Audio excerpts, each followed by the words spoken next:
That the 457 visa will be abolished and replaced with a new system has been well publicised. What has not been as well publicised is the impact these reforms will have on the permanent employer-sponsored visas. There are currently two primary employer-sponsored permanent visas, the Subclass 186 Employer Nomination Scheme and the Subclass 187 Regional Sponsored Migration Scheme.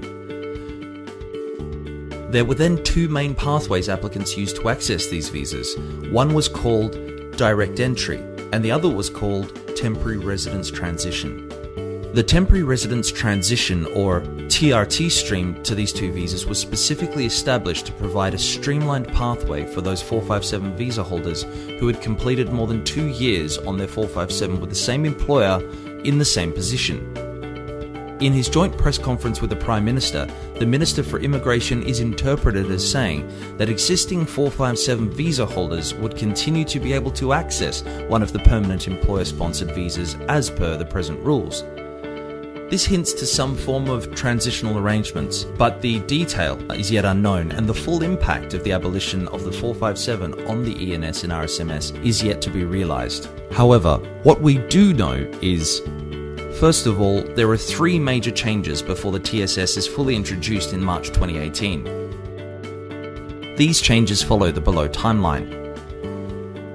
On the 19th of April 2017, there was a cull of 216 occupations from the CSOL, and 2 new lists, the ST-SOL and the MLT-SSL, were created.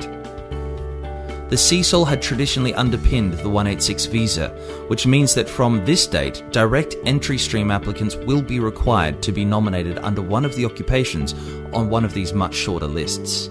On the 1st of July 2017, the ST-SOL will be reviewed again with further occupations to potentially be culled. The MLT-SSL will also be reviewed again. IELTS requirements of equivalent to 6 in each component will be required. The age limitation requirements will change to a maximum of 45 at the time of application for direct entry stream applicants, and a maximum age requirement of 50 at the time of application will continue to apply to temporary residence transition stream applicants. In December 2017, the Department of Immigration and Border Protection, or DIBP, will commence data matching with the Australian Taxation Office through collecting tax file numbers, or TFNs, from visa applicants.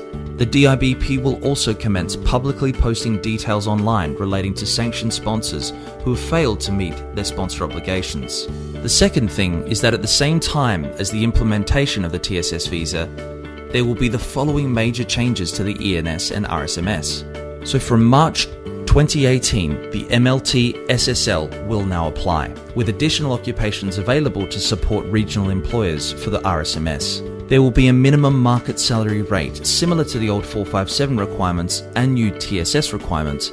Employers must pay the Australian market salary rate and meet the Temporary Skilled Migration Income Threshold, or TSMIT. The eligibility to apply for permanent residency from a temporary TSS visa will change from a 2-year to a 3-year transition period. At least 3 years of relevant work experience will be required for all applicants of both the ENS and the RSMS. All applicants must also be under the maximum age of 45 at the time of application. There will be more specific detail released from the Department of Immigration as time goes along, so keep your eyes on our blog and YouTube channel for more information.